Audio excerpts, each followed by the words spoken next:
Praise the lord అందరికీ. నేను దేవుణ్ణి నమ్ముకున్నాను, కానీ దేవుణ్ణి నమ్ముకోవడం వల్ల నాకు ఉపయోగం ఏంటి అని మీరు అనుకుంటున్నారేమో.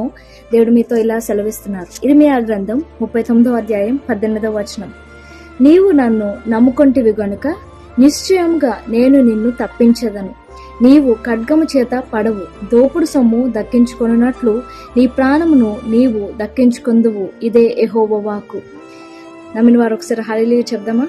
దేవుడు ఇక్కడ ఏమని సెలవిస్తున్నారంటే, ఆయన మనం నమ్ముకున్నాం కాబట్టి మన శ్రమలో నుంచి ఆయన తప్పిస్తారు. మరి గిఫ్ట్ ఏంటి అని అంటే, ఆయన నిత్య రాజ్యంలో మనకు ఒక జీవాన్ని అనుగ్రహిస్తున్నారు. అంతకన్నా ప్రెషియస్ గిఫ్ట్ ఇంకెవరు ఇవ్వలేరు కదండి. అందుకనే దేవుని నమ్ముకోవడం వల్ల మన నిత్య జీవానికి వెళ్ళే గొప్ప అవకాశాన్ని మనం పొందుకున్నాం.